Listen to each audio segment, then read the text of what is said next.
ರಾಜೀವ್ ಗಾಂಧಿ ವಸತಿ ನಿಗಮದಿಂದ ಅನುಷ್ಠಾನಗೊಳಿಸಲಾಗುತ್ತಿರುವ ಎಎಚ್ಪಿ ಮನೆಗಳ ಫಲಾನುಭವಿಗಳಿಗೆ ಸಾಲದ ಮೇಲಿನ ಬಡ್ಡಿ ಹೊರೆಯನ್ನು ಕಡಿಮೆ ಮಾಡಲು ಇಂಟ್ರೆಸ್ಟ್ ಸಬ್ವೆನ್ಷನ್ ಯೋಜನೆಯನ್ನು ಜಾರಿಗೆ ತರಲಾಗುವುದು.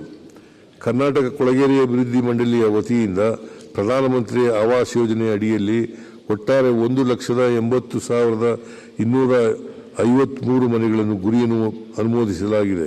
ಸದರಿ ಮನೆಗಳಿಗೆ ಫಲಾನುಭವಿಗಳ ವಂತಿಕೆಯಿಂದ 1 ಲಕ್ಷಗಳಿಗೆ ಇಳಿಕೆ ಮಾಡಲಾಗಿದ್ದು, ರಾಜ್ಯ ಸರ್ಕಾರವು 5 ಲಕ್ಷಗಳನ್ನು ಫಲಾನುಭವಿಗಳ ಪರವಾಗಿ ಭರಿಸುತ್ತಿದೆ. ಈಗಾಗಲೇ 86,651 ಮನೆಗಳು ಪೂರ್ಣಗೊಂಡಿರುತ್ತವೆ. ಉಳಿದ ಮನೆಗಳನ್ನು ತ್ವರಿತಗತಿಯಲ್ಲಿ ಪೂರ್ಣಗೊಳಿಸಲು ಕ್ರಮ ವಹಿಸಲಾಗುವುದು.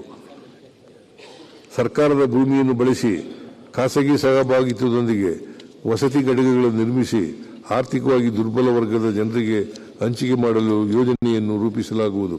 ಕರ್ನಾಟಕ ಗೃಹ ಮಂಡಳಿಯಿಂದ ಆನೇಕಲ್ ತಾಲೂಕಿನ ಸೂರ್ಯನಗರದ 4ನೇ ಹಂತದ ಯೋಜನೆಯಡಿ 16,140 ಯೋಜನೆಗಳನ್ನು 2025-26ನೇ ಸಾಲಿನಲ್ಲಿ ಅಭಿವೃದ್ಧಿಪಡಿಸಲಾಗುವುದು. 50-50 ಅನುಪಾತದ ಪಾಲುದಾರಿಕೆಯಡಿ ಭೂಮಾಲೀಕರ ಪಾಲಿನ ನಿವೇಶನಗಳನ್ನು ನೀಡಿ ಉಳಿದ ನಿವೇಶನಗಳನ್ನು ಸಾರ್ವಜನಿಕರಿಗೆ ಹಂಚಿಕೆ ಮಾಡಲಾಗುವುದು. ರಾಜೀವ್ ಗಾಂಧಿ ವಸತಿ ನಿಗಮದಿಂದ ಬೆಂಗಳೂರಿನಲ್ಲಿ ಅನುಷ್ಠಾನಗೊಳಿಸಲಾದ ಮುಖ್ಯಮಂತ್ರಿಗಳ 1 ಲಕ್ಷ ಬಹುಮಹಡಿ ಯೋಜನೆಯಡಿ ಈಗಾಗಲೇ ಠೇವಣಿ ಮೊತ್ತವನ್ನು ಪಾವತಿಸಿರುವ 1,153 ಫಲಾನುಭವಿಗಳಿಗೆ ಅವರ ವಂತಿಕೆ ಮೊತ್ತದಲ್ಲಿ 1 ಲಕ್ಷಗಳನ್ನು ಕಡಿತಗೊಳಿಸಿ ರಾಜ್ಯ ಸರ್ಕಾರದಿಂದ 1,121 ಕೋಟಿ ರೂಪಾಯಿ ಭರಿಸಲಾಗುವುದು.